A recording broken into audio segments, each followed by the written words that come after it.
Battle Through the Heavens. By Heavenly Silkworm Potato. Kabanata 151. Purple Flame. Sa loob ng ilang maliit na lambak, si Xiaoyan at ang Fairy Doctor ay mapayapa na namuhay. Ang isa ay nagsanay ng husto sa Dao Qi habang ang isa ay may sensinang pinag-aralan ang Poison Book. Ang dalawa ay hindi nag-istorbo sa isa't isa at ang mga payapang araw na ito ay nakaka-relax at nakakatuwang. Ang pag-promote sa Dao Qi ay mas mahirap kaysa sa naisip ni Xiaoyan. Pagkatapos ng pagsasanay sa lambak ng halos kalahating buwan, kahit na ang Dao Qi sa loob ng katawan ay naging mas malakas at mas magkakaugnay, ang pakiramdam ng pagpasok sa susunod na yugto ay hindi pa rin lumalabas. Dito, ang tanging sinabi ni Yao Lao ay ang mahinahong paghihintay, lahat ay ayon sa kalooban ng tadhana. Sa mga malihim at mapanlinlang na salita ni Yao Lao, naramdaman ni Xiaoyan na walang magawa. Gayunpaman pagkatapos, unti-unti din niyang itinigil ang pagsasanay kay Dao Qi sa lahat ng oras at paminsan-minsan ay sanayin ang kanyang Dao techniques o natututo kung paano makilala ang iba't ibang kakaibang halamang gamot sa lambak sa ilalim ng gabay ni Yao Lao. Dahil sa tukso na nasa isang lugar na puno ng mga bihirang at mahalagang halamang gamot, nagsimulang maghangad si Xiaoyan na magsanay ng kanyang alchemy. Kaya naman, naglaan si Xiaoyan ng maliit na bahagi ng oras araw-araw para lamang sa pagsasanay ng alchemy. Dahil ayaw niyang ilantad ang kanyang katayuan bilang isang alchemist, pumili si Xiaoyan ng kuweba sa lambak na umaalis sa lupa mga 6 hanggang 7 metro at araw-araw kapag mainit ang araw, tumalon siya sa kuweba at tahimik na nagsasanay sa paggawa ng ilang uri ng beginner stage pills. Sa panahon ng alchemy, medyo nagulat si Xiaoyan nang malaman na ang mga dilaw na apoy na ibinulsa niya sa kaldero ay mas mainit kung ihahambing sa dati. Kasunod ng maingat na pagmamasid ni Xiaoyan, napagtanto niya na ang dilaw na apoy sa loob ng kaldero ay may bahagyang bahid ng lila. Nakatitig ng blanko sa bahagyang lumilitaw at naglalaho na mga lilang apoy, ang puso ni Xiaoyan ay gumalaw at nagtanong sa gulat. Ito ang Amethyst Winged Lion's Purple Flame. Paano ito nakapasok sa katawan ko? Kumurap-kurap sa kanyang mga mata sa pagkalito, kumunat ang noo ni Xiaoyan, bumubulong. Dahil ba sa Amethyst Lion Birth Essence na iyon? Matapos makarating sa konklusyong iyon ay unti-unting kumalma si Xiaoyan. Ang Amethyst Essence ay lubos na katulad ng maliit na Amethyst Winged Lion, kung mayroong kaunting apoy ng huli sa loob ng una, ito ay hindi masyadong kakaiba. Medyo tama ang hula ni Xiaoyan. Ang Amethyst Birth Essence ay kapareho ng maliit na Amethyst Winged Lion sa diwa na kapwa nakatago sa loob ng katawan ng inang hayop sa loob ng maraming taon at pagkatapos ng mahabang panahon, natural itong sumisipsip ng ilang lilang apoy. Sa isang malaking pagkakataon, bulag na kinain ni Xiaoyan ang Amethyst Essence at ang mga apoy na dulot ng tulong ng kaldero, ay natural na nagkaroon ng ilang lilang apoy. Kahit na ang lilang apoy na ito ay maliit sa dami, ang mga ito ay higit na nakahihigit sa normal na apoy ng Dao Qi ni Xiaoyan sa kalidad. Ang pagkakaroon ng pagkakataon ni Xiaoyan na makuha ito ay maituturing na isang makabuluhang pagkakataon. Sa kanyang espiritual na pagdama ay unti-unting lumawak sa kaldero. Dahan-daang binalot ni Xiaoyan ang maliit na lilang apoy at inihiwalay ito sa nakapalibot na dilaw na apoy. Sa pagtingin sa malungkot na kumikislap na lilang apoy sa loob ng kaldero, dinilaan ni Xiaoyan ang kanyang mga labi ng may pananabik at patuloy na pinalakas ang espiritual na pagdama, na naglalayong kontrolin ang temperatura ng apoy. Tulad ng sinubukan ni Xiaoyan na kontrolin ang apoy, ang maliit na lilang apoy ay nagpadala ng isang pakiramdam ng pagtutol. Dahil sa kabiguan na kontrolin ang apoy, natigilan si Xiaoyan at pagkatapos ay mahigpit niyang niniting ang kanyang noo habang nakamamatay na nakatitig sa maliit na lilang apoy. Dahan-dahan niyang dinagdagan ang lakas ng kanyang espiritual na pagdama at sinubukang subukan ang baseline ng paglaban ng lilang apoy.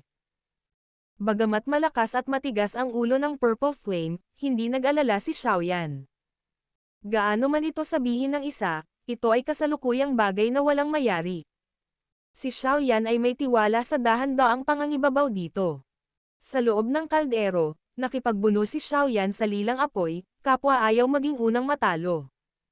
Ang pagkapatas na ito ay tumagal ng halos 10 minuto, at nang si Xiaoyan ay malapit ng mapagod, ang lilang apoy na napapalibutan ng kanyang perception ay biglang nanginig, pagkatapos ay lumundag sa loob ng apoy na parang umiikot na ilog ng tubig, na mabilis na nakontrol ang lahat ng ito.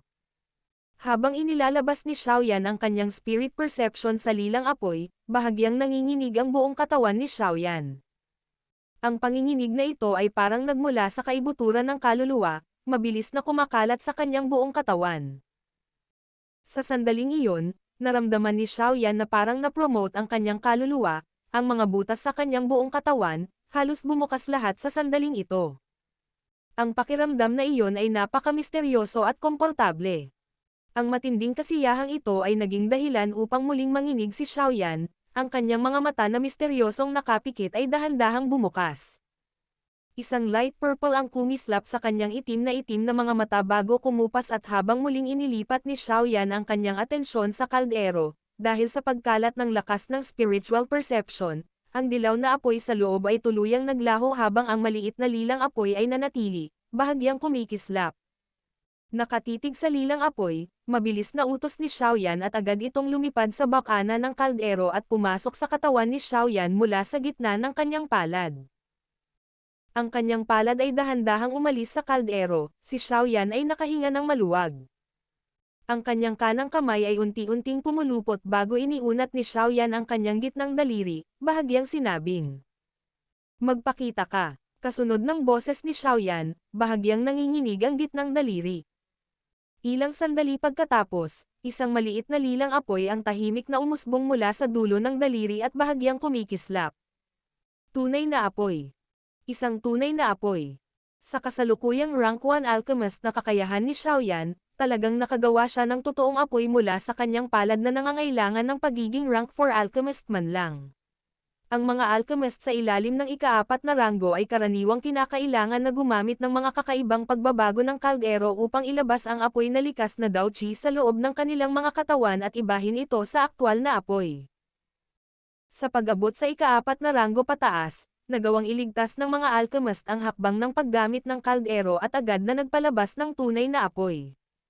At maraming mga alchemist na umabot sa yugtong ito, kapag nakikipaglaban sa ibang tao, ay karaniwang magpapatawag ng tunay na apoy upang umatake.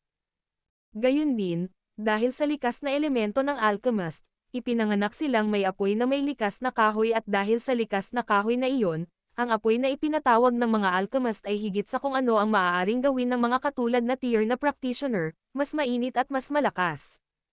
Kaya, ang kakayahang makatawag ng tunay na apoy na mayroon man o walang tulong mula sa isang panlabas na bagay ay isa sa mga pangunahing punto sa pagkakaiba-iba kung ang tao ay pumasok sa ika-4 na ranggo ng alchemy o hindi. Siyempre, walang mga ganap. Ang impormasyong nabanggit sa itaas ay lahat ay binuo sa ilalim ng pagpapalagay ng pagiging isang normal na alchemist. Kung ang isang tao ay swerteng nakakuha ng isang heavenly flame, kung gayon kahit na hindi nakakamit ang rank 4 alchemy, ang isa ay makakapag-summon pa rin ng totoong apoy. Bilang karagdagan, ang apoy na ipinatawag, ay magiging higit na mataas sa normal na apoy na ipinatawag ng mga normal na alchemist. Kung tutuusin, ang kinokontrol nila, ay ang pinakamapangwasak na lakas sa ilalim ng langit, isang heavenly flame. At sa gayon, ang heavenly flames ay magiging sagradong banal na bagay ng bawat alchemist nang walang kapalit. Siyempre, ang mapanirang lakas ng heavenly flames ay nagdulot ng hindi mabilang na mga likas na alchemist, tulad ng mga gamo-gamo sa isang apoy, upang mapahamak. Katulad din, medyo nabigla habang tinitingnan ang payat na lilang apoy sa dulo ng daliri. Pagkaraan ng mahabang panahon, si Xiaoyan ay nakalanghap ng malamig na hangin, medyo nanginginig ang kanyang boses. "Guro, dali lumabas at tingnan." Mula sa loob ng singsing ay nag-alinlangan ang boses ni Yao Lao at pagkaraan ng ilang sandali ng katahimikan, biglang sumilay ang isang anyong liwanag mula sa singsing at sa wakas ay lumutang sa harap ni Xiaoyan, nakatitig ng walang laman sa lilang apoy na iyon. Heavenly Flame. Hindi, ito ay mas mahina. Ito ay, o tama, Amethyst Winged Lion's Purple Flame. Na may pag-aalinlangan at pagkagulat sa kanyang mga mata, kakaibang nagsalita si Yao Lao. Para magkaroon ng ganoong epekto ang Amethyst Essence, kahit na nagawa niyang bumuo ng apoy na pinagmulan ng Amethyst Winged Lion sa katawan ng tao. Maaari ba itong ituring na isang heavenly flame? Nakatitig ng matindi at nabalisa sa lilang apoy na iyon na tila maaapula anumang oras, agarang tanong ni Xiaoyan. Ah, hindi naman. Unang natigilan, umiling si Yao Lao, at sinabing. Bagaman isa rin itong kakaibang apoy, kumpara sa Heavenly Flames, ito ay mas mababa sa isang malaking margin. Ah, marahil ay mas angkop na tawagin itong Beast Flame. Walang salita na umiling-iling si Xiaoyan, nagsalita si Xiaoyan. Baliwala kung ito ay Heavenly Flame o Beast Flame, gusto kong itanong. Mas malakas ba ito kaysa sa apoy ng Daochi na ipinatawag ko gamit ang kaldero? Oo, iyon ay isang hindi mapag-aalinlangan ng katotohanan. Pagkatapos, ay maaaring ituring na ako ang may-ari nito ngayon, tama ba? Hindi ako lalamunan nito. Maingat na nagtanong muli si Xiaoyan. Ang lilang apoy na ito ay napakaliit, hindi sapat para atakehin ka. Kung gayon, kung lalamunan ko ito, ang flame mantra ko, magagawa ba itong mag-evolve? Huminga ng malalim, muling nagtanong si Xiaoyan. Ah, nataranta muli, kumunot ang noo ni Yao Lao, medyo nag-alinlangan, bago nagsalita ng walang kasiguraduhan. Marahil oo. Ngunit kahit na ito ay makapag-evolve, hindi ito mag-evolve sa napakataas na yugto. Kung tutuusin, ang purple na apoy na ito ay malayo sa kakayahang makipagkompetensya sa isang tunay na heavenly flame. At sa tingin ko, ito ay napakaliit, ngayon ay lilang apoy. Hindi ito gaanong pakinabang. Bahagyang tumango si Xiaoyan, bumakas sa kanyang mukha ang pagkadismaya. Bagamat ang flame mantra ay medyo mahiwaga, ang panimulang punto nito ay sadyang sobrang basura. Ang ganitong uri ng kakayahan sa paglikha at pag-iimbak ng Daochi ay malayong matugunan ang paggamit ni Xiaoyan. Gayun din, ang Dao techniques na pamilyar kay Xiaoyan, karamihan ay Zuan tier, kaya pagkatapos gumamit ng isang skill, kailangan niyang mabilis na lumunok ng energy recovering pill. O kung hindi, depende lamang sa bilis ng pagbawi ng Daochi na may mababang antas ng huwang na ranggo ng Chi method, mapapapasok siya sa awkward na sitwasyon ng pagkakaroon ng hindi sapat na Daochi. Kung ang kasalukuyang antas ng Flame Mantra ay nagawang mag-evolve sa Zuan tier, hindi nakakailanganin ni Xiaoyan ang tulong ng Fairy Doctor na pumunta sa Wolf's Head Mercenary Group. Siya lang ang madaling man-neutralize ang buong daang taong malakas na grupo. Ito, ang pinakamalaking pagkakaiba sa pagitan ng Zuan tier Chi method at Huang tier. At kaya, ang kasalukuyang Xiaoyan, ay lubos na umaasa na ang kanyang Chi method ay mabilis na mag-evolve ngunit hindi lamang ang Heavenly Flames ay bihira, ang kanilang mapanirang lakas ay nangangahulugan na si Xiaoyan ay maaaring hindi matagumpay na lumunin ito. Kaya't ang lilang apoy na lumitaw ay tiyak na isang balon sa isang disyerto, na nagdulot ng malaking kasiyahan kay Xiaoyan. Kung gusto mo talagang lumunin ang lilang apoy na ito at hayaan itong tumulong sa flame mantra na mag-evolve, mayroon talagang paraan. Saglit na huminto, biglang nagsalita si Yao Lao. Ano ito? Nang marinig ito, nabuhayan si Xiaoyan at agad na nagtanong. Nakatingin sa maliit na lilang apoy na iyon, ngumiti si Yao Lao. Pinuhin ito upang maging isang buto ng apoy, dahan-daang alagaan ito, at pagkatapos na umabot sa isang tiyak na yugto, gamitin ang flame mantra upang lumunin ito at makamit ang epekto ng ebolusyon. Battle Through the Heavens. Kabanata 152. Pagpino sa binhi ng apoy. Flame Seed. Bahagyang natigilan si Xiaoyan nang marinig ang mga salita ni Yao Lao. Siya ay napunit sa pagitan ng pagtawa at pag-iyak habang sinasabi niya.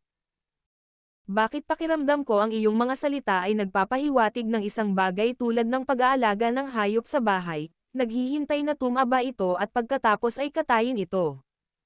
Hihihi, pareho ang prinsipyo nito. Tumango si Yao Lao habang nakangiti. Tumango si Xiaoyan at tumitig ang kanyang tingin sa kumikislap na maliit na purple flame sa kanyang daliri na siyang tanging pag-asa niyang mabago ang kanyang Chi methods. Ang Heavenly Flames ay medyo malayo para sa kanya habang ang Purple Flame na ito mula sa Amethyst Essence ay angkop lamang para sa kanyang kasalukuyang kalagayan at lakas. Paano ko ito aayusin?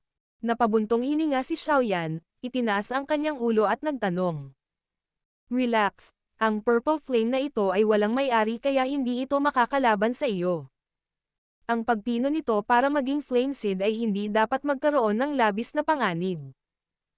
Sinabi ni Yao Lao habang inilalahad ang kanyang daliri at inilagay ito sa ulo ni Xiaoyan. Sundin ang aking mga tagubilin. Naramdaman ang napakaraming impormasyon na ibinuhos sa kanyang isipan, maingat na ninamnam ito ni Xiaoyan bago tumango. Unti-unti niyang ipinikit ang kanyang mga mata at pinag-cross ang kanyang mga paa, pinagtibay ang kanyang posisyon sa pagsasanay. Pinagmasdan niya ang kanyang mga mata, ilong at ang puso habang unti-unting pumapasok ang kanyang isip sa kanyang katawan. Ang kanyang isip ay umikot sa kanyang chi paths at sa wakas ay nakarating sa puyo ng tubig sa kanyang ibabang tiyan. Ang hitsura ng Dao Chi Vortex ay kakaibang mas maliit kaysa sa dati. Gayunpaman, kung ang isa ay maingat na naobserbahan, ang puyo ng tubig ay naglalaman ng ay mas siksik at pinagsama-samang mas mahusay kaysa sa dati. Minsan umikot ang isip ni Xiaoyan sa vortex. Nang wala siyang nakitang problema, sinunod ni Xiaoyan ang mga tagubilin ni Yao Lao at nagsimulang kumilos. Umikot ang isip ni Xiaoyan at dahan-daang pinasok ito. Kasabay nito, paulit-ulit na hinanap ng kanyang spiritual perception ang purple flame na kanyang kinokontrol. Maingat na iniskan ni Xiaoyan ang loob ng vortex. Pagkaraan ng ilang sandali, unti-unting lumitaw ang maraming mga thread ng napakaliit na kulay purple na enerhiya.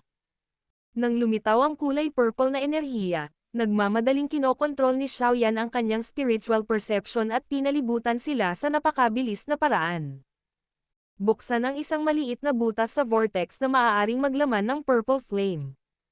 Inaalala ang mga salita ni Yao Lao sa kanyang isipan, mabilis na pinalibutan ni Xiaoyan ang puyo ng tubig gamit ang kanyang espiritual na pagdama.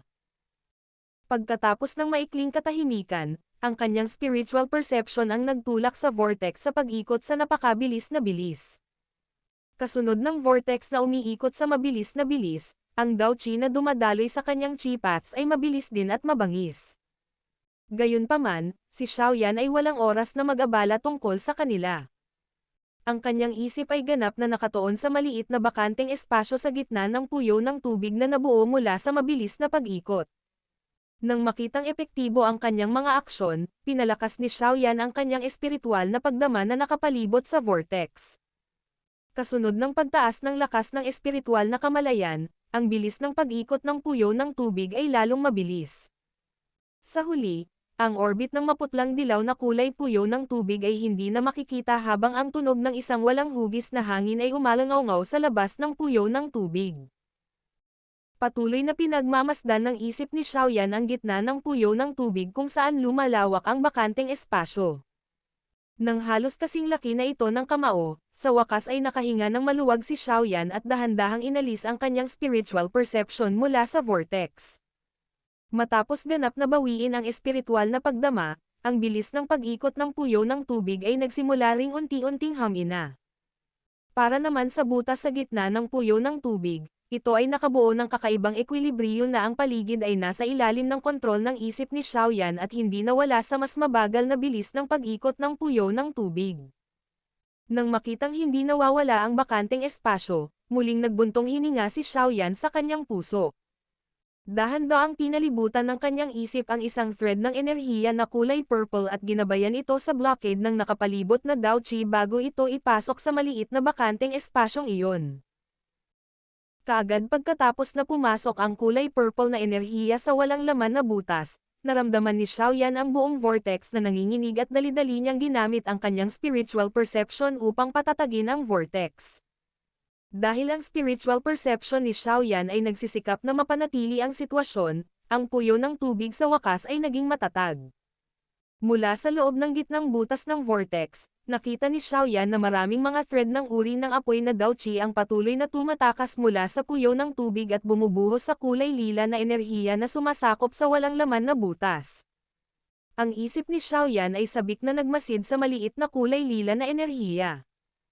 Habang parami ng parami ang uri ng apoy na Dao Chi na ibinuhos dito, ang kulay purple na enerhiya ay nagpakawala ng mahinang sigaw.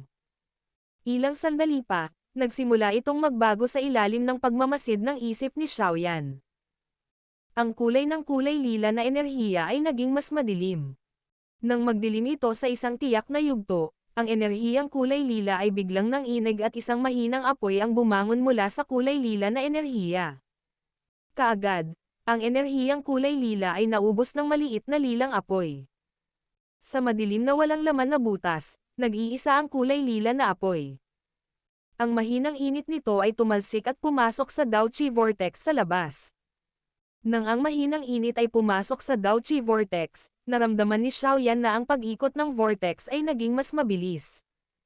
Ang unang reaksyon ni Xiaoyan sa pangyayaring ito ay nabigla at agad na napalitan ng hindi makontrol na kagalakan.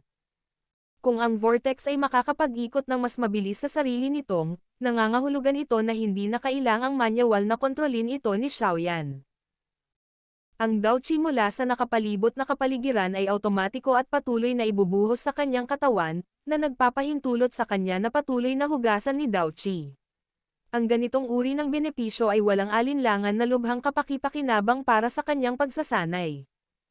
Matapos lumitaw ang kulay ubing apoy sa walang laman na butas, para bang sinimulan nito ang isang malaking makinang umiikot na dahan-daang nagsisimulang umikot.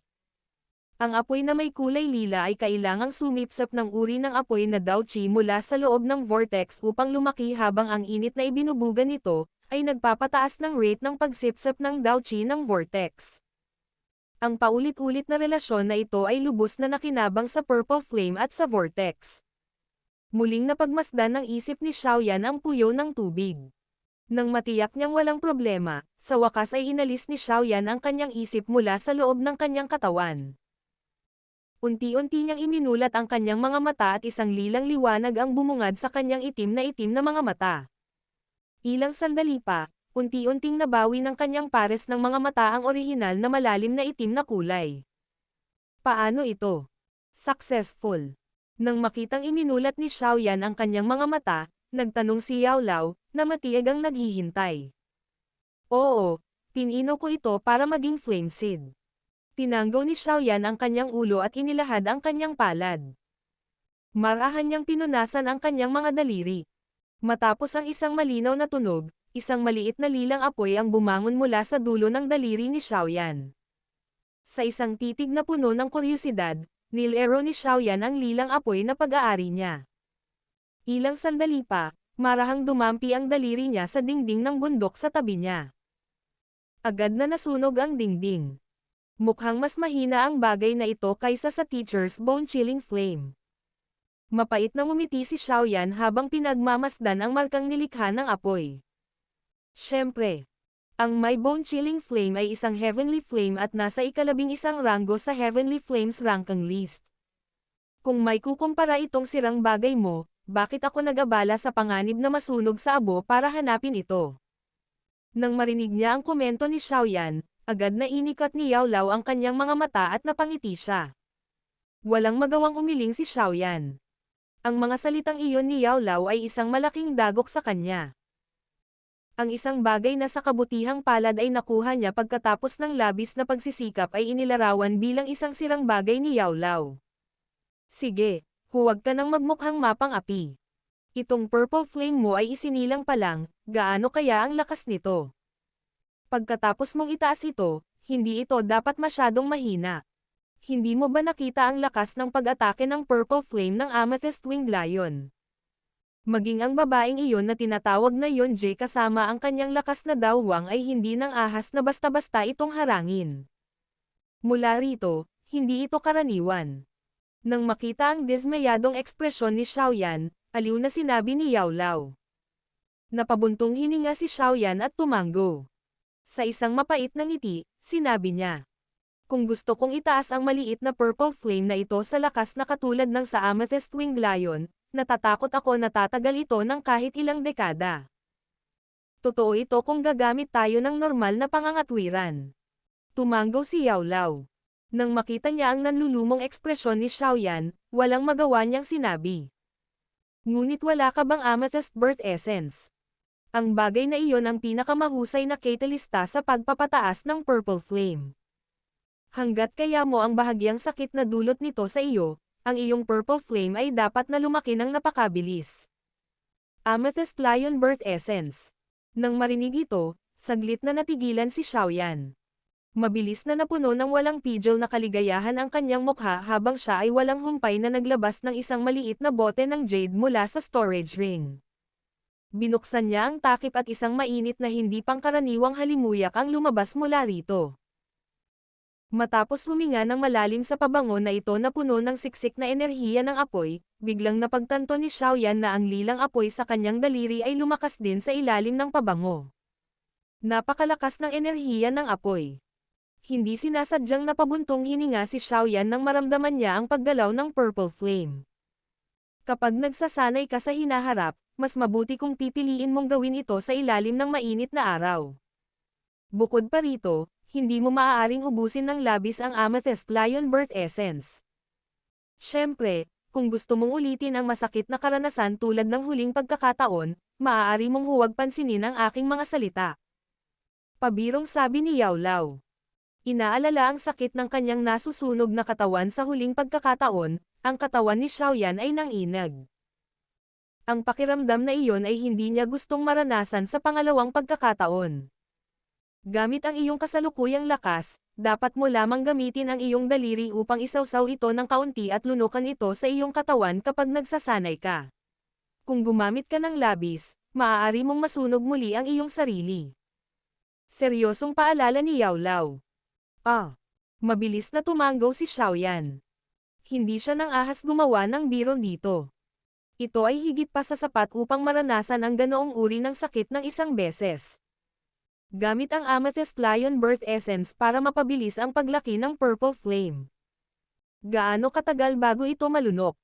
Mahigpit na hinawakan ni Xiaoyan ang bote ng jade sa kanyang kamay, itinaas ang kanyang ulo at mapait na nagtanong. Ilang taon? Kung mayroon akong ganoong uri ng oras, maaari na akong pumunta at hanapin ang Heavenly Flame. Sa Amethyst Essence, hindi mo na kailangan ng napakaraming oras. Higit pa riyan, hindi na kailangan para sa Purple Flame na maabot ang lakas na naabot ng Amethyst Winged Lion. Gamit ang iyong kasalukuyang lakas, kung talagang aayusin mo ang Purple Flame sa ganoong sukat, maaari kang masunog sa abo nito. Kung wala kang sapat na lakas. Umiling si Yao Lao at sinabi ang kanyang mga iniisip. Marahil, isang buwan mula ngayon, dapat mong gamitin ang Flame Mantra para subukang lunukan ang Purple Flame. Isang buwan. Dinilaan ni Xiaoyan ang kanyang mga labi at mahinang bamulong. Bago mabilis na tumanggo ng seryoso. Sige, isang buwan mula ngayon, lulunukin ko ang Purple Flame at i-evolve ang Flame Mantra ko. Battle Through the Heavens. Kabanata 153. Mga kakaibang musang. Inimpake ang lahat ng kanyang mga gamit, umalis si Xiaoyan sa kuweba. Sa sandaling ito, tanghali na sa labas. Ang naglalagablab na sikat ng araw ay sumisilip, na bumabalot sa buong bundok ng paltos na init.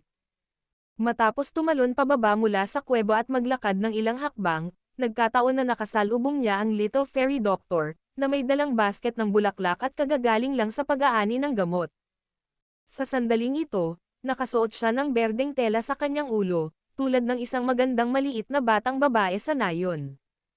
Medyo naaliw si Xiaoyan, umiling-iling at ngumiti habang binabati siya. Matamis na ngumiti ang Fairy Doctor kay Xiaoyan, ang kanyang mga mata ay nagwawalis sa kuweba ng bundok. Siya ay sapat na matalino upang hindi magtanong ng anumang mga katanungan, lahat ay may kanya-kanyang sikreto at siya ay walang pagbubukod. Kaya, hindi na niya nilaliman ang ginawa ni Xiaoyan sa kuweba at nagkunwaring wala siyang nakita. Hindi nagkomento si Xiaoyan tungkol sa kanyang reaksyon, sa halip ay natuwa siya at nagustuhan ang reaksyon nito. Gutom. Magluluto ako ng tanghalian. Habang naglalakad papunta sa bahay kasama si Xiaoyan, lumingon ang Fairy Doctor, ngumiti ng mapait kay Xiaoyan nang magsalita ito. Pagkatapos, yumuko siya, ibinulong ang kanyang mga manggas at sinimulan ang apoy sa kasinang gawa sa bato, na pamamaraang inaayos ang lahat ng sangkap. Nakaupo sa isang bato sa gilid, pinanood ni Xiaoyan ang Fairy Doctor na bahagyang naguham ng kanta habang abala sa pagtatrabaho, dahilan para mapangiti siya. Siya ay talagang isang maparaan at mapanlikhang babae ngunit syempre, hindi makakalimutan ni Xiaoyan na ang maganda at dalisay na batang babae na ito na kasalukuyang nagluluto gamit ang kanyang puti bilang mga kamay ng jade, ay katulad din ng maliksi at malikot kapag gumagamit ng lason. Poison Masters, hindi maganda ang reputasyon ng trabahong ito sa Dauchi Continent. Maraming tao ang natakot na bumuo ng mga relasyon sa Poison Masters dahil ang huli ay maaaring gumamit ng mga paraan ng pagkalason na imposibleng bantayan at mag-iiwan ng mga kaaway, maging ang mga kaibigan na hindi mapalagay. Katulad nito, kung hindi dahil sa tulong ni Yao Lao, isang Grandmaster level alchemist na nagpoprotekta sa kanya, si Xiaoyan ay hindi maglalakas loob na kainin ang pagkain na ibinigay sa kanya ng Fairy Doctor. Kung tutusin, kapag nasa labas ang isa, kailangang maging maingat dahil kahit anong mangyari, iisa lang ang buhay ng bawat tao.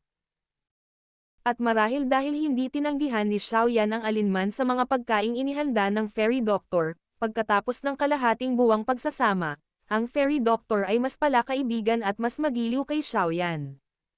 Siyempre, ang init na ito ay walang anumang pahiwatig ng romansa, agad na nakilala ni Xiaoyan na tinatrato siya ng Fairy Doctor bilang isang talagang malapit na kaibigang lalaki. At sa sensitibong puso ng babaeng ito, ang talagang kailangan niya ay hindi marami.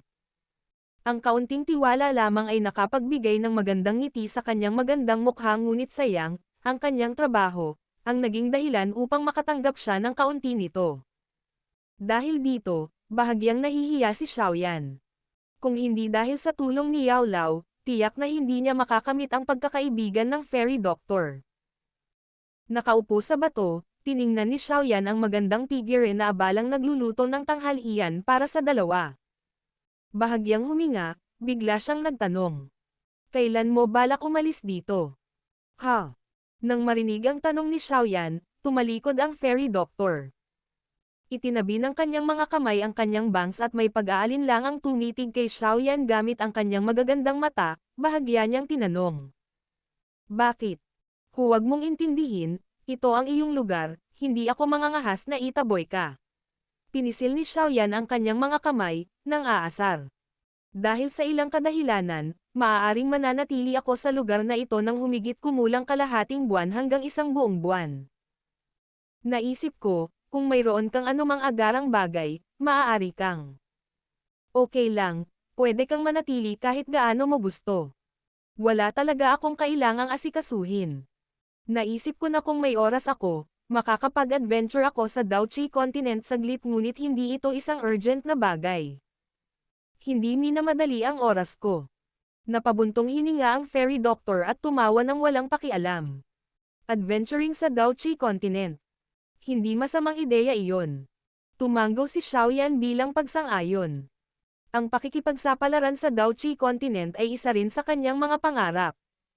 Interesado ka? Pagkatapos ay maaari tayong maglakbay ng magkasama. Nagdagdag ng kaunting kahoy sa apoy, tumawa ang Fairy Doctor at sinabing. May mga bagay pa akong kailangan kong tapusin kaya sa maikling panahon, wala akong ganoong mindset o librerag oras para gawin iyon. Umiling si Xiaoyan at tumawa. Nakakalungkot. Napakahirap humanap ng kaibig-ibig na kasama.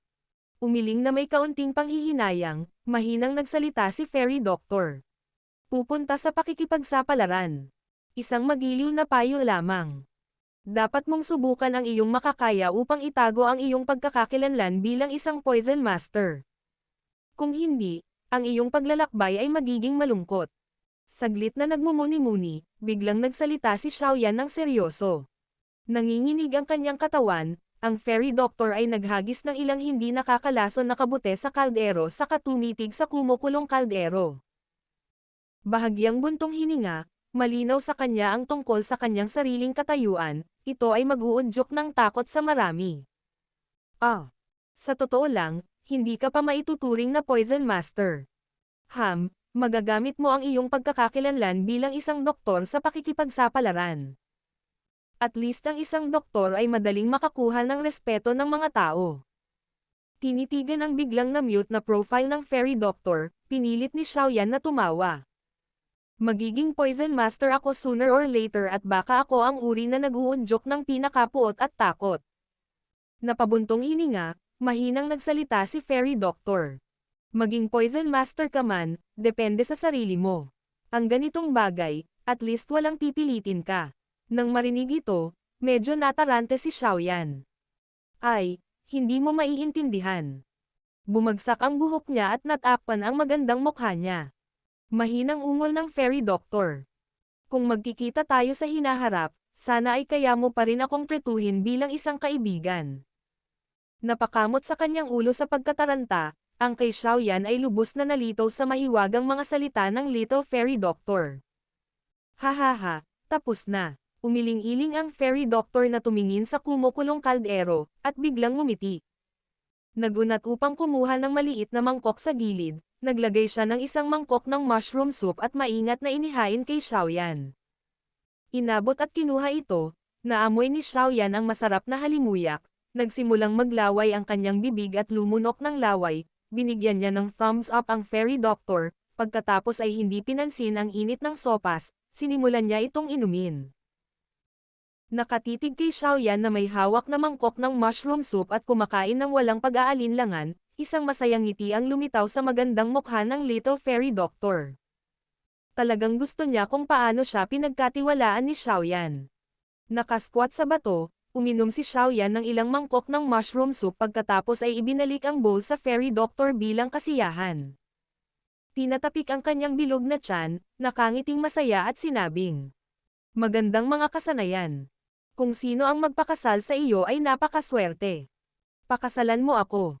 Nang marinig ang mga salita ni Xiaoyan, ang fairy doctor ay hindi napigil ang ngumiti at sinabing, "Kailangan mong malaman na ang Poison Master ay isa sa mga Daochi continents na hindi gaanong kasal na trabaho dahil hindi gaanong mga tao ang magiging sapat na matapang na makisalo sa isang kama sa isang asawa na maaaring maglabas ng nakamamatay na lason sa isang segundo."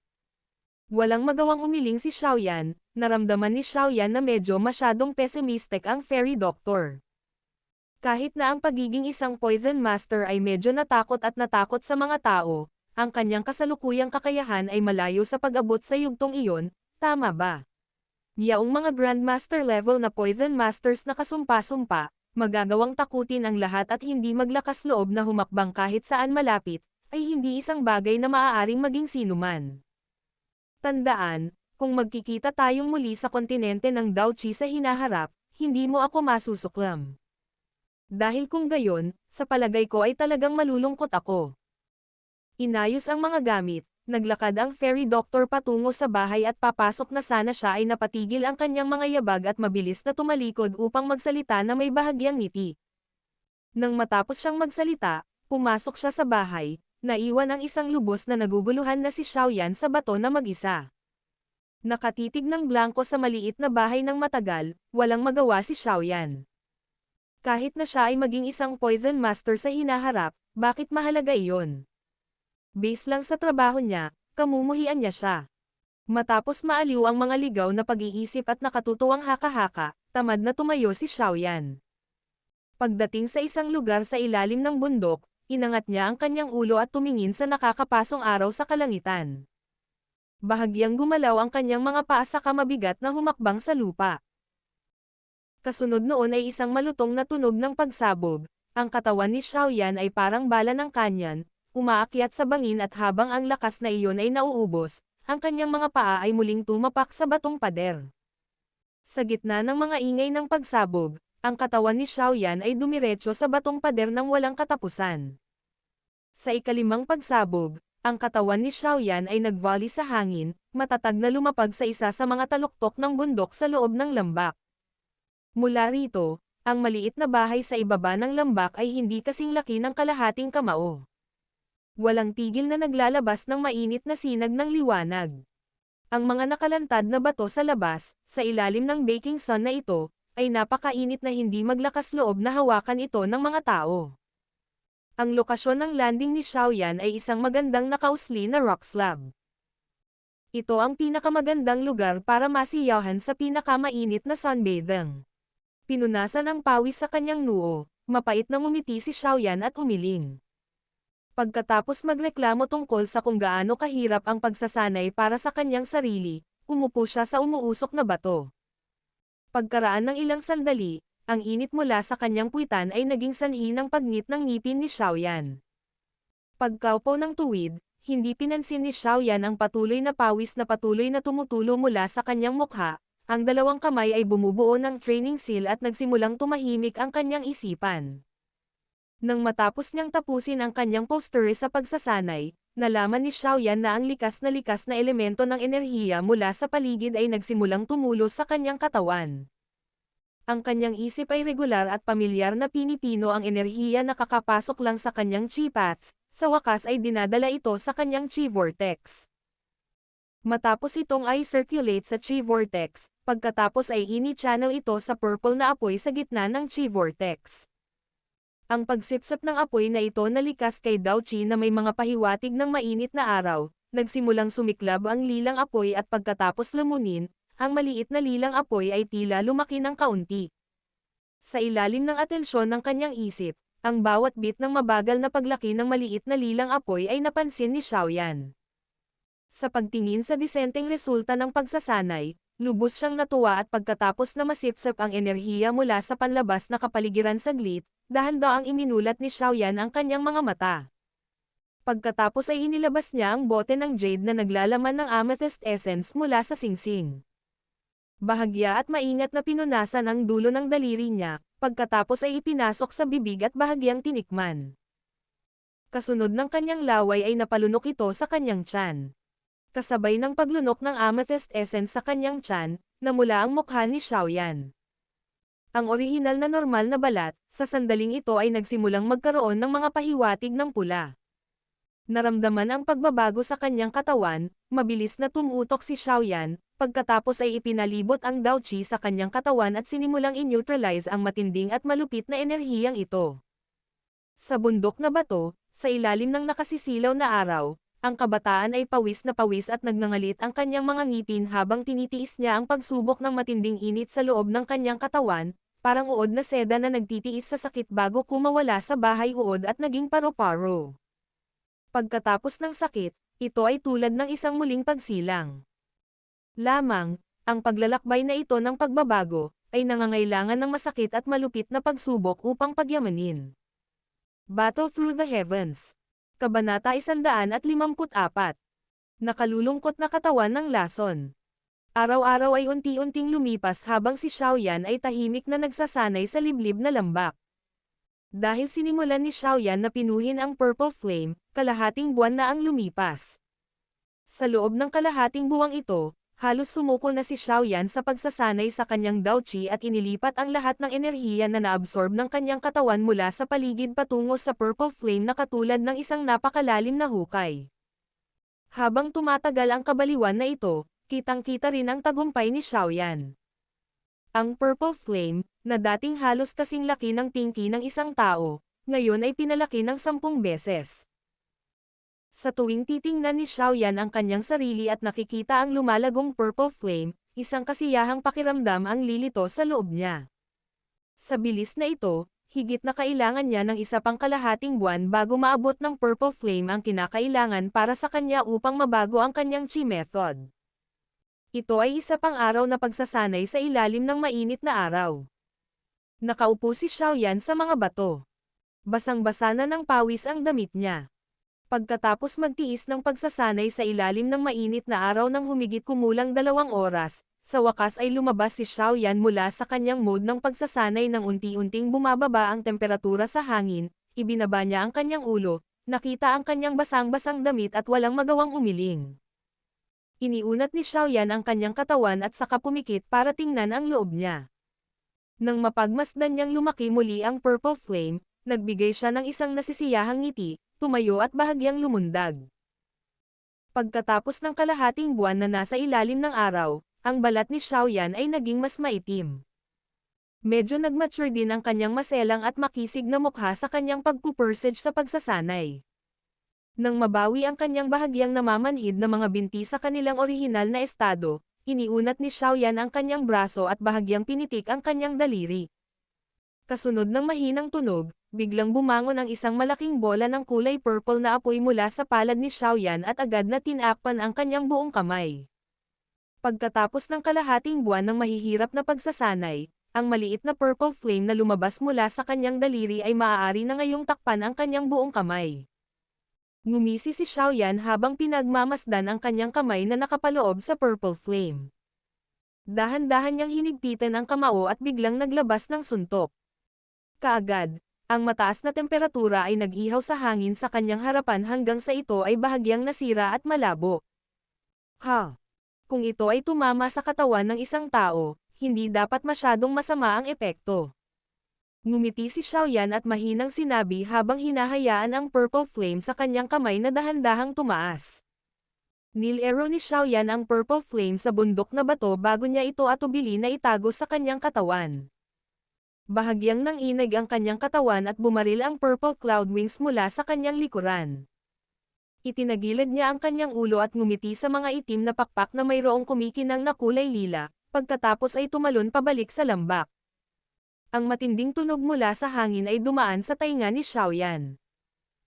Nang siya ay nasa loob ng 20 metro mula sa lupa, ang mga pakpak ni Xiaoyan ay pumutok at bumagal ang kanyang mabilis na pagbaba. Iniabot niya ang kanyang palad, itinutok sa lupa at nagpakawalan ng isang paputok na puwersang tumulak.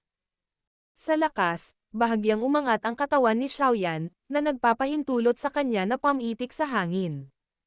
Samantala, ang purple cloud wings sa likod ni Xiaoyan ay nag-transform pabalik sa mga tato sa kanyang likod na may lumiliit na tunog. Ang mga binti ni Xiaoyan ay panay na lumapag sa lupa at bahagyang nanginginig ang kanyang katawan, inalis ang lahat ng puwersa sa kanyang katawan. Ilang sandali pa, inayos niya ang katawan at nakangiting tinungo ang maliit na cottage. Habang dahan-dahan siyang lumalapit sa maliit na cottage, nakasimangot si Xiaoyan. Normally, babalik na sana ang fairy doctor mula sa pamimitis ng mga halamang gamot. Pero bakit ang tahimik ngayon? Isang hinala ang sumilay sa kanyang isipan.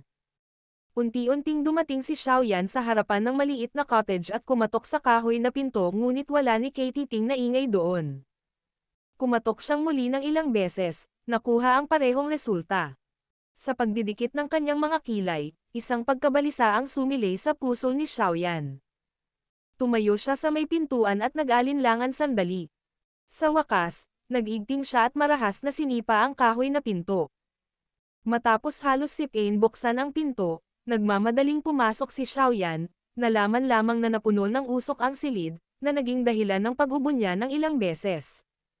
Ang kanyang kanang palad ay nagmamadaling pinalawak at isang mabangis na puwersa ang pinakawalan mula sa kanyang palad, na agad na winalis ang lahat ng usok mula sa bahay na dayami. Habang unti-unting nawawala ang usok sa loob, nakita ni Xiaoyan ang fairy doctor sa kama na nakapikit. Kakaibang natatakpan na ng 7 magkakaibang kulay ang orihinal niyang pula at basang mukha.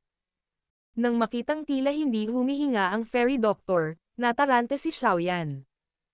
Magmamadali na sana siya nang biglang lumabas ang isang maaliwalas na figure mula sa kulay itim na singsing na nasa kamay niya at sumigaw. Huwag kang lalapit. Ang sigaw ni Yao Lao ay nagulat kay Xiaoyan sa paghinto sa parehong lugar. Maya-maya pa ay nakabawi na siya sa nakakabinging sigaw na ito. Nagtataka siyang tumingin kay Yao Lao, puno ng pagkalito ang kanyang mukha. Kung gusto mong mamatay, pwede mo siyang hawakan. Sabi ni Yao Lao sa malalim na boses habang nakatitig sa 7 kulay na mukha ng diwata na may seryosong mukha. Bakit? Nang makita si Yao Lao na magpakita ng ganoong ekspresyon sa unang pagkakataon, nakaramdam ng matinding pagkabigla si Xiaoyan. Ang kanyang tingin ay dumaan muli sa fairy doctor habang nagtatanong ito sa isang nababagabag na boses. Hindi sumagot si Yao Lao. Ang lumulutang niyang katawan ay umikot sa walang malay na fairy doctor ng ilang beses. Ilang sandali pa, umiling siya at mahinang bumantong hininga. Talagang. Nang makita ang malungkot na mukha ni Yao Lao, nanikip ang puso ni Xiaoyan. Maingat niyang tinanong. Ano ba talaga ang mali sa kanya? Tingnan mo ang kamay niya. Itinuro ni Yao Lao ang nakabukas na bote ng jade sa kamay ng fairy doctor.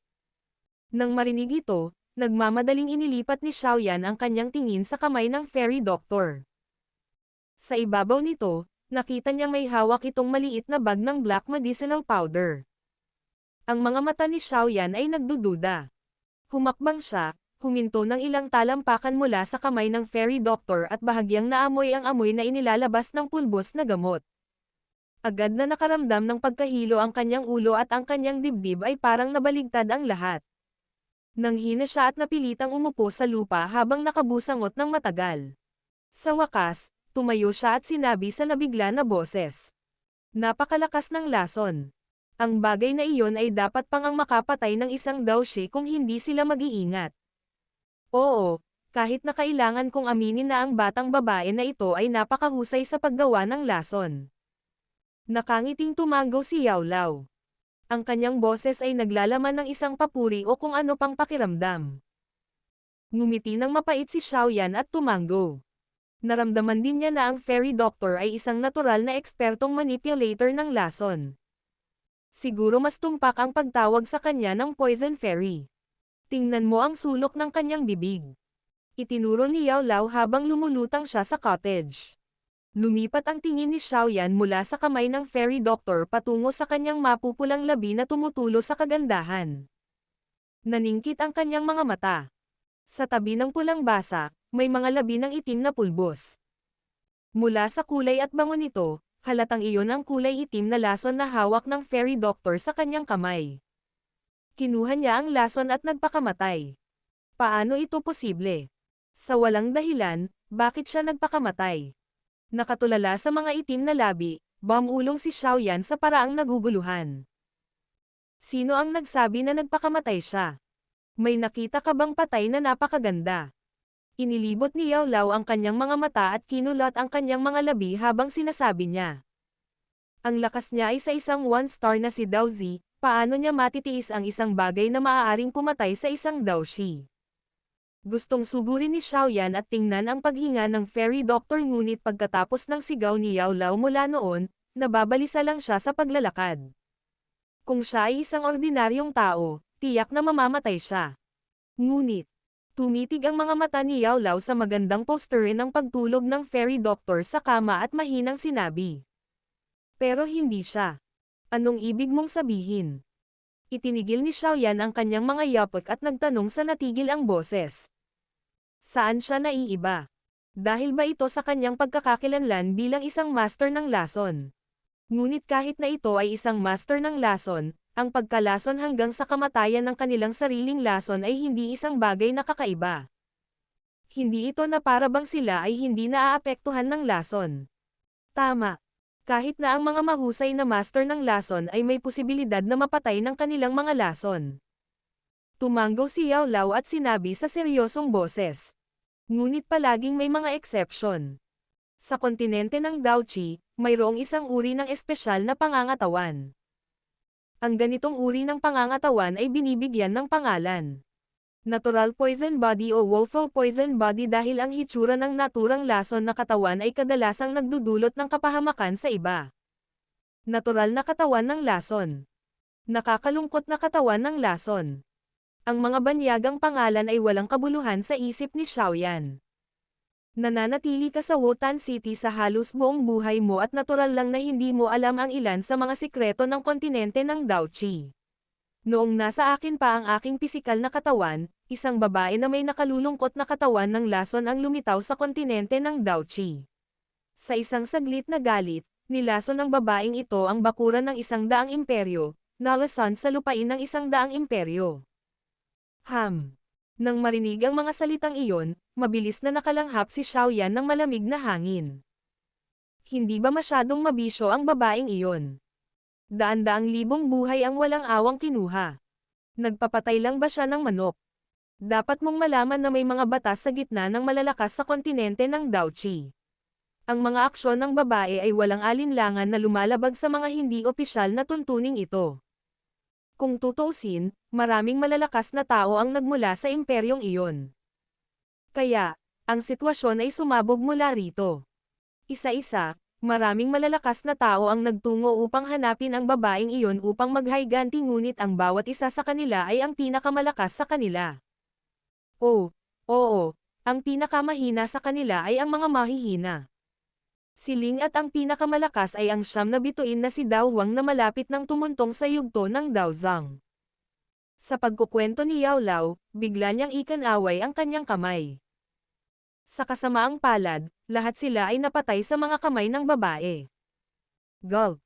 Nahihirapang nilunok ni Xiaoyan ang kanyang laway habang pinupunasan niya ang malamig na pawis sa kanyang mukha. Hindi ba masyadong malakas ang babaeng iyon? Siya ay talagang pumatay ng mga tao tulad ng pagpatay ng manok at aso. Sa pagtatapos ng buong gulo, ang isang pares ng mga lumang umutot ay hinayla sa gulo. Pagkatapos ng isang matinding labanan na hindi alam ng mga tagalabas, ang babaeng ito na 5 bituin lamang na si Dao Huang ay nakatakas pagkatapos na masugatan habang kabilang sa mga lumang umutot. Ang isang Daozang level practitioner ay tumagal ng 10 taon upang mapaalis ang lason bago niya ganap na nabawi ang lason. Hindi ka panipaniwala. Saglit na gamulong ang lalamunan ni Xiaoyan. Sa lakas lamang ng isang Dao Huang, naglakas loob siyang harapin ang isang Daozang at talagang nakapag-iwan ng matinding sugat. Tungkol sa ganitong uri ng tao, maaari lamang gamitin ni Xiaoyan ang salitang hindi ka panipaniwala para ilarawan sila. Pagkatapos tumakas ang babaeng ito sa malayo sa loob ng 20 taon, muli siyang nagpakita.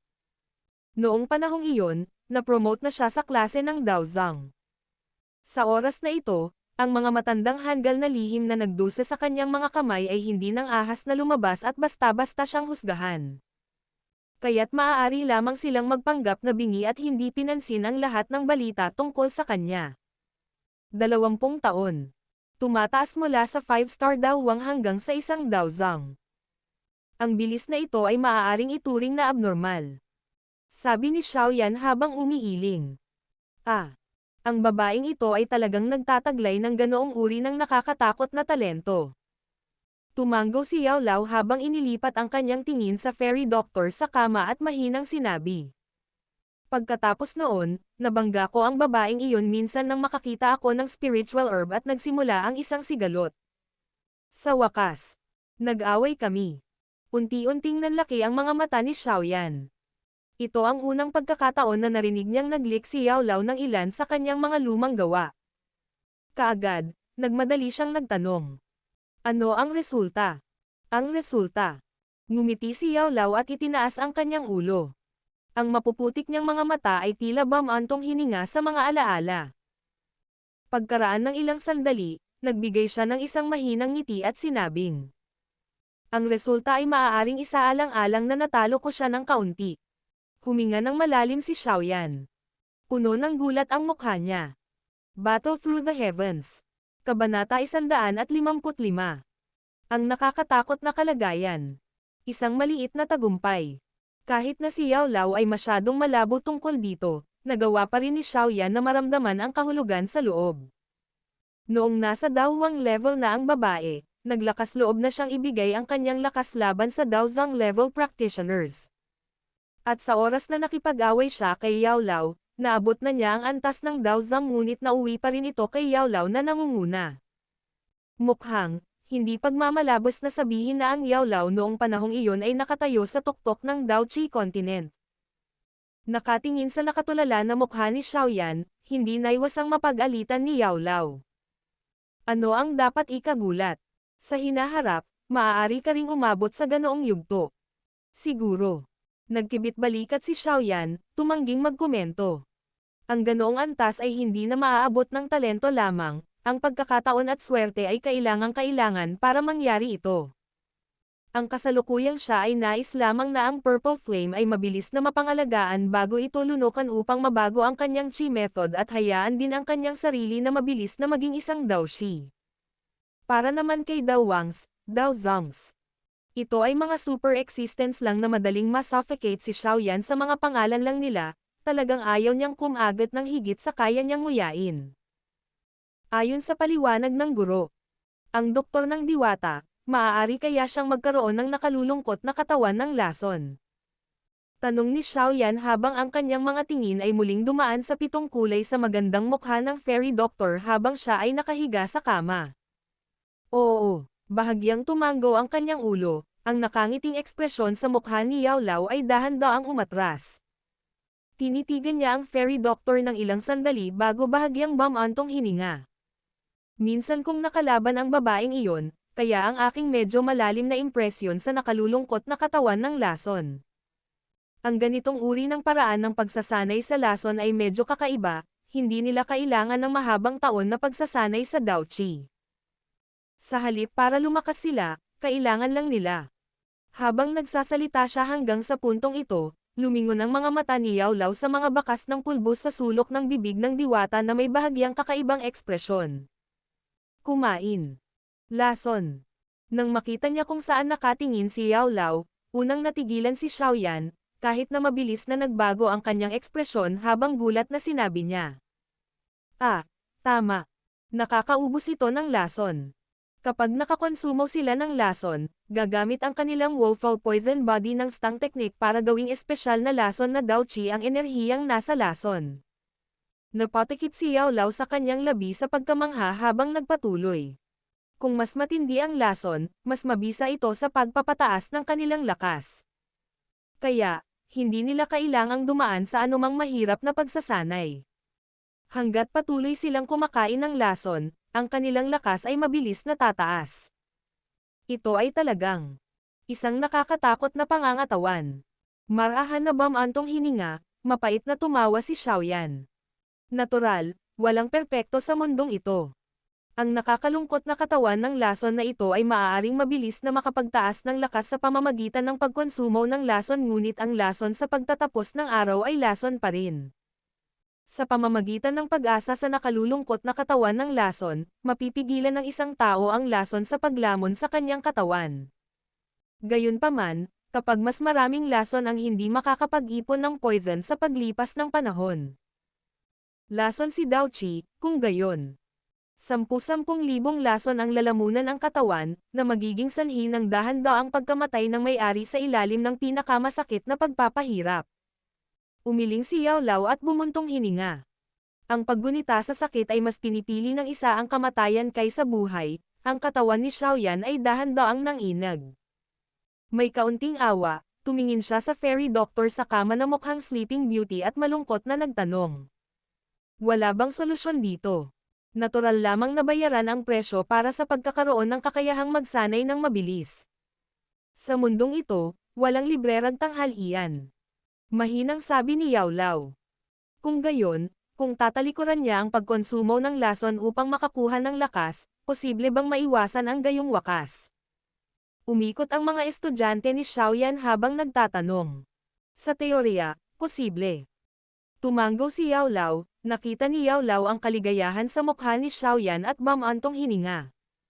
Sa kasamaang palad, kailangan mong malaman na para sa mga nagmamay-ari ng nakakalungkot na katawan ng lason, mas malakas ang lason, mas malaki ang atraksyon sa kanila. Maaari pa nga itong pumatay at magnakaw para lang makuha nila ang isang matinding lason na nagtataglay ng matinding lason. Kailangan ng Heavenly Flames ang isang alchemist. Gagamitin nila ang lahat ng uri ng paraan para makuha ito, kahit na kailangan nilang maging parang mga gamo-gamo na lumukso sa apoy, hindi sila magdadalawang isip na tumalon dito. Sa tingin mo ba ay posible para sa kanya na isuko ang pagkonsumo ng lason? Kung hindi pa siya nakakainom ng lason, hindi na kailanman sisipa ang nakalulungkot na katawan ng lason. Gayunpaman, kapag nakainom na siya ng lason, kahit na ito ay hindi sinasadya, talagang maa-activate ang nakalulungkot na katawan ng lason. Kapag nangyari iyon, mangyayari ang mga kondisyong kasasabi ko lang at wala nang pagkakataong mabawi ito. Sa buod, huli na nating nalaman si Yaoret. Habang nakabuka ang kanyang bibig, patuloy na nagbabago ang ekspresyon ni Xiaoyan. Maya-maya pa, mahina itong nanlambot. Ayon kay Yao Lao, ang mga talamak na lason na iyon ay may parehong pagkahumaling sa droga sa isang adik sa droga. Maaaring hindi posible na isuko ito sa kanya. Ang kanyang kasalukuyang nakalulungkot na katawan ng lason ay nasa paunang yugto na kaya okay lang para sa kanya na makipag-ugnayan sa iyo kapag siya ay may malay. Gayunpaman, kapag siya ay walang malay o kapag ang lason na katawan ay nagmature sa hinaharap, iyon ay anuman ang kanyang mahawakan, ay mamamatay. Kumaibat ang sulok ng bibig ni Xiaoyan. Sa wakas ay naunawaan na niya kung bakit sinabi sa kanya ng fairy doctor ang mga kakaibang salitang iyon kamakailan lamang. Mukhang alam na niya na taglay niya itong kakaibang nakaaawang katawan ng lason. Paano niya nalaman? Nakatira siya sa maliit na bayan na iyon, Kaya paano niya malalaman ang lihim na impormasyong ito na hindi alam ng maraming tao sa kabuuan ng Jiama Empire? Naghihinala na bamulong si Xiaoyan. Tahimik na nag-isip si Yao Lao bago ang kanyang tingin ay dumako sa 7 kulay na scroll sa dibdib ng Fairy Doctor. Sinenyasan ito ng palad niya at sinipsip sa palad niya. Pagkatapos ay dahan-dahan niyang binuksan at iniskan ang iba't ibang klase ng poison formula na nakalagay dito bago huminto sa huling talata. Kaagad, umiling siya ng walang magawa at ibinigay ito kay Xiaoyan. Tinanggap ni Xiaoyan ang 7 kulay na scroll at iniwas ang kanyang tingin dito. Napuno rin ng mapait na ngiti ang mukha niya. Kaawa-awang katawan ng lason, isang kakaibang uri ng katawan ng lason na maaaring lumunok ng lason upang mabilis na madagdagan ang lakas ng isang tao. Ang paraan upang makilala ang isang kaawa-awang katawan ng lason. Sa ibabang bahagi ng tiyan, magkakaroon ng napakaliit na 7 kulay na linya. Ang 7 kulay na linyang ito ay lalago sa pagtaas ng intensity ng lakas ng lason ng katawan. Kapag ito ay umaabot sa 7 oras na may lason na linya. Body is at its strongest kasabay nito, mararamdaman din ng may-ari ang sakit ng 10,000 lason na lumalamon sa katawan. Sa ibaba ng linyang ito, mayroong isang detalyadong paliwanag sa pinsala na maaaring idulot ng nakalulungkot na katawan ng lason. Kabilang sa mga ito ang mga bagay na inilarawan noon ni Yao Lao. Mukhang alam na niya ang tungkol dito. Kung magpapatuloy siya ng ganito, sa malaot madali ay magiging sisidlan siya ng potent poison. Ikinaway ni Xiaoyan ang 7 kulay na scroll at tumawa ng mapait. Oo, tinanggo ang kanyang ulo at bumantong hininga, ibinalik ni Xiaoyan ang scroll kay Yao Lao. Tumitig ang kanyang mga mata sa doktor ng diwata at mahinang sinabi. Hindi ba immune sa lahat ng lason ang kaawa-awang katawan ng lason? Bakit siya ganyan ngayon? Masyadong matindi ang lakas ng lason. Pansamantala lang siyang nahimate at dapat na siyang magising sa lalong madaling panahon. Walang ingat na sabi ni Yao Lao. Oh. Tumanggo si Xiaoyan, umupo sa tabi ng isang mesa sa maliit na bahay at hinintay na magising ang Fairy Doctor. Si Yao Lao ay nagbigay na lamang ng isa pang paalala bago siya nawala pabalik sa ring. Nakaupo sa gilid ng mesa, tinitigan ni Xiaoyan ang Fairy Doctor, umiling at bumantong hininga. Ang kanyang orihinal na hangarin ay maging isang alchemist. Sa kasamaang palad, dahil sa kanyang mga likas na katangian, kailangan niyang umatras at maging isang manggagamot. Gayunpaman, sa pagbuo ng kanyang konstitusyon, malamang na siya ay magiging isang Grandmaster level Poison Master na kinatatakutan ng marami sa kontinente ng Daochi. Kapag naabot niya ang yugtong iyon, maaaring ito ay katulad ng inilarawan niya noong araw na iyon. Wala nang sino mang maglalakas loob na makipag-ugnayan sa kanya, lalo na't maging isang kaibigan na maaari niyang makipag-usap ng mabuti. Noong una ay nais niyang maging isang manggagamot na makapagliligtas ng mga buhay ngunit tila hindi ito gusto ng langit.